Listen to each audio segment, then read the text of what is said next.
Alors, le corrigé des 5 premières questions de l'exercice numéro 11. Alors, c'est un exercice qui ressemble beaucoup à l'exercice numéro 1, si ce n'est que le numéro 1, c'était sur les suites arithmétiques.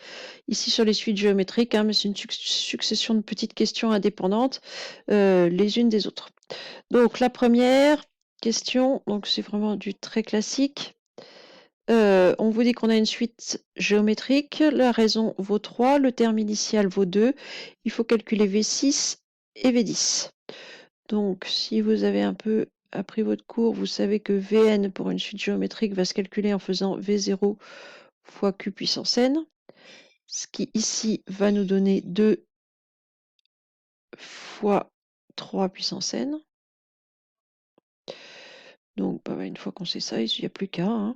V6, c'est 2 fois 3 puissance 6.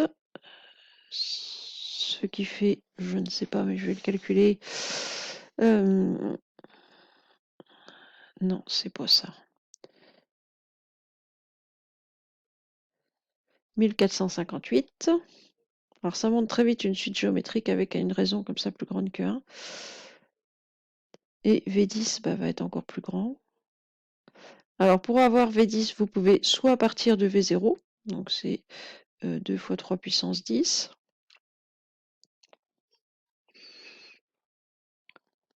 Alors ça va faire 118 098.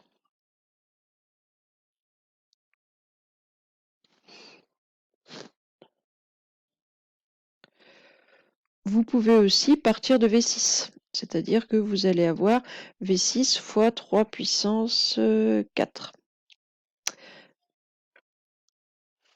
Voilà, donc il n'y a pas vraiment de complications. C'est-à-dire vous allez faire 1458 fois 81, qui est l'équivalent de 3 puissance 4. Mais normalement, vous devriez trouver le même nombre. Sinon, on a un vrai problème. Ensuite, oula, je suis peut-être un petit peu enflammée là. Le 2. Donc, on a toujours une suite géométrique, Wn, raison 0,6, W0 égale 10. Je veux W7, W11, alors arrondi avec 2 chiffres après la virgule. Donc, c'est exactement la même chose que tout de suite. Wn, c'est W0 fois Q puissance n. Donc, ici, ça va être 10 fois 0,6 puissance n. Et je veux W7, W11. W7, W11. Donc, il y en a un, c'est 10 fois 0,6 à la puissance 7. Alors là, ça va descendre très vite.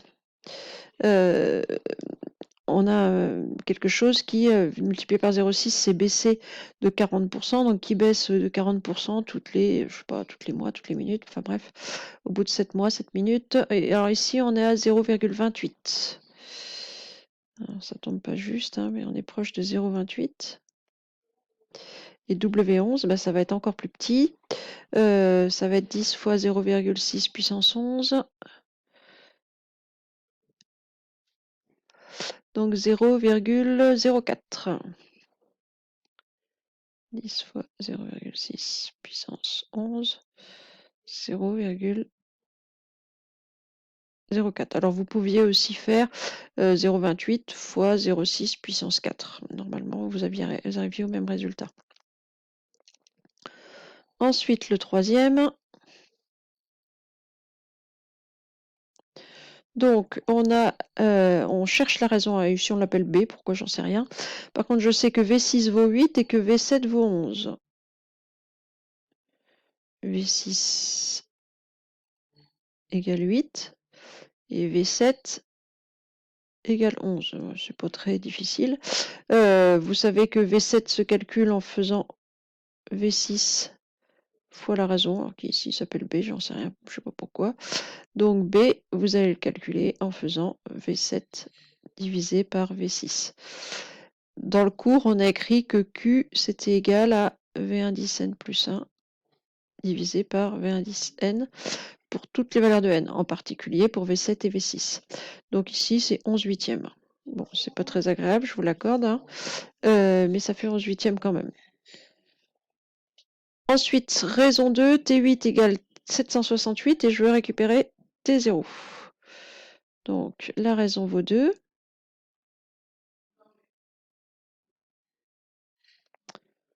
Alors, la suite s'appelle Tn. J'ai déjà oublié 768, mais c'était combien? T8 égale 768. Et je veux récupérer T0. Bon, alors dans le sens direct, T8, je le trouve en faisant T0 fois Q puissance 8. Mais je suis en train... Oui, si, c'est ça. Donc, comment je vais récupérer T0? Si dans un sens, je multiplie, dans l'autre, je vais diviser. T8 divisé par Q puissance 8. Alors, il me faut une nouvelle page.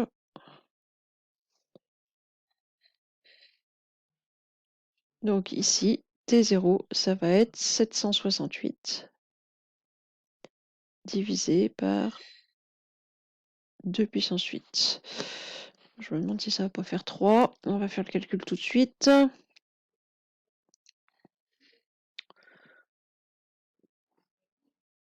C'est ça, ça fait 3.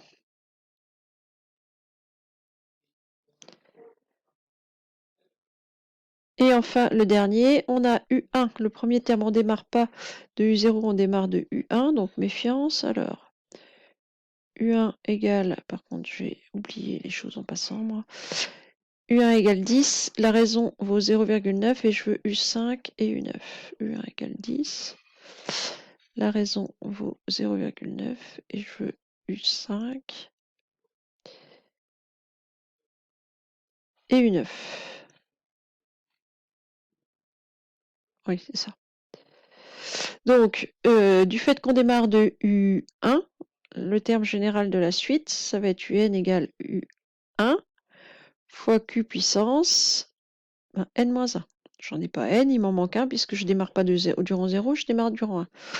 Donc ici, U5, ça va être U1 fois Q puissance 5 moins 1, Q puissance 4, c'est-à-dire 10 fois 0,9 puissance 4. On nous demandait quoi comme arrondi?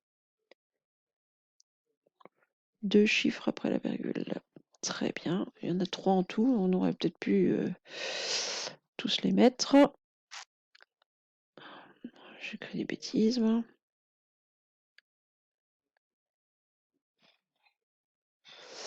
Euh, 6,561. Donc, bon, on va arrondir à 6,56 si vraiment il faut. Enfin, là, on peut se permettre de les mettre tous.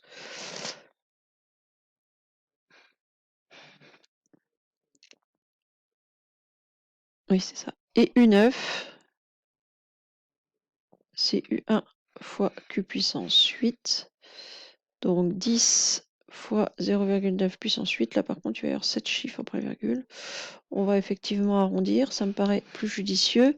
4,3. Derrière, c'est un 0 et encore derrière, c'est un 4. Voilà. Donc pour ces premières questions, c'est tout. C'est vraiment de l'entraînement purement mécanique sur les suites géométriques.